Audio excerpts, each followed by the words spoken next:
Okay. Now, makin ramai dulu saya dah bongkarkan, makin ramai tidak setuju dengan belanjawan. Dan makin ramai ahli parlimen dijangka tidak akan sokong.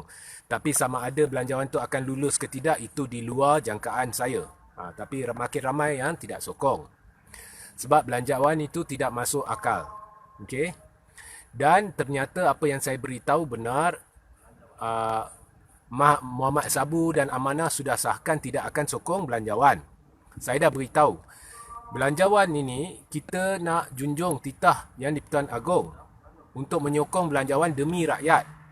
Ini adalah berdasarkan pemahaman, ya, dan saya yakin Yang baginda tuanku yang bijaksana mempunyai pemahaman bahawa belanjawan yang disokong haruslah belanjawan rakyat. Ini yang saya nampak belanjawan politik, bukannya belanjawan rakyat. Okey. Dan saya dah sekian lama membuat banyak live untuk merungkai belanjawan ini, memberikan hujah-hujah saya, memberikan angka-angka penilaian terperinci, analisis terperinci, mengapa belanjawan ini lebih kepada belanjawan politik, bukannya untuk rakyat. Kalau kita lihat jumlah besar yang diagihkan terbesar dalam sejarah, ya, 70 lebih peratus adalah hanya untuk membiayai kos-kos melibatkan pentadbiran dan termasuk kabinet yang terbesar dalam sejarah tanah air. Tidak nampak pun ada perbelanjaan yang meyakinkan cukup untuk meyakinkan kita bahawa itu adalah belanjawan untuk perangi COVID. Ini adalah belanjawan untuk membantu rakyat yang terjejas, khususnya mereka yang hilang pekerjaan, tanggung beban hutang. Kemudian ada pula anak bini mereka nak beri makan. Okay? Tidak nampak belanjawan ini untuk membantu rakyat. Nampaknya saya setuju dengan seorang yang mencadangkan ini adalah belanjawan sebagai persediaan untuk PRU15 dengan agihan-agihan yang tidak masuk akal, yang berberat, yang lebih mementingkan politik. Lepas tu nak ubah suai bangunan ini, nak buat itu, benda-benda yang seharusnya dalam keadaan di mana kerajaan terpaksa membuat satu belanjawan yang begitu besar, terbesar dalam sejarah, yang sudah pasti akan melibatkan pinjaman dana yang begitu banyak, yang akan meningkatkan hutang negara pada tahap yang mendadak, pada kadar yang mendadak, ya, seharusnya benda-benda yang boleh ditangguhkan. Ya, ini ada peruntukan untuk ubah suai ini, untuk bina itu, benda-benda yang tidak ada kaitan langsung dengan COVID, dengan rakyat yang terdesak. Malah benda ni menunjukkan kerajaan tidak tahu meletakkan prioriti dia. The government does not know how to prioritize. Okay?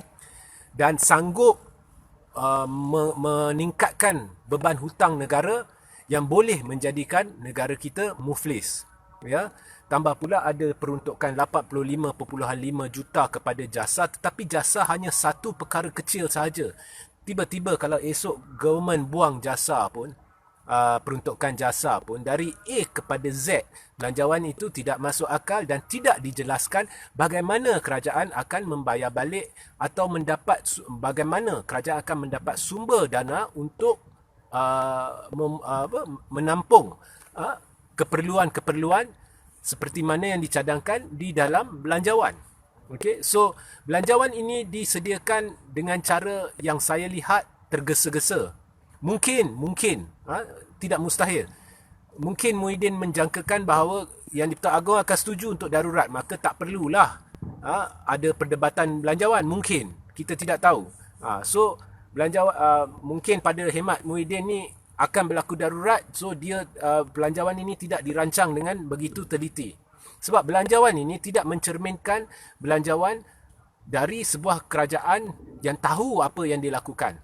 Dan walaupun saya beritahu, walaupun jasa tiba-tiba Muhyiddin esok umum jasa buang, tetapi dah terlambat sebab pembentangan belanjawan seharusnya menjadi platform untuk kerajaan membuktikan kepada ahli parlimen bahawa mereka tahu apa mereka lakukan, mereka tahu cara nak menangani wabak COVID, mereka tahu cara nak uruskan kewangan negara, mereka tahu polisi-polisi yang diperlukan, polisi kewangan yang diperlukan untuk masa depan dan sebagainya.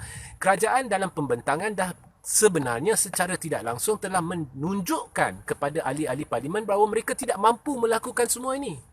Ya, jadi ini sudah jadi satu platform untuk ahli-ahli parlimen memutuskan bahawa sama ada mereka yakin atau tidak kerajaan ini mampu untuk menguruskan kewangan negara, menguruskan ekonomi negara, menguruskan negara secara am dengan bijaksana, dengan mementingkan rakyat dan mengurangkan politik kepartian.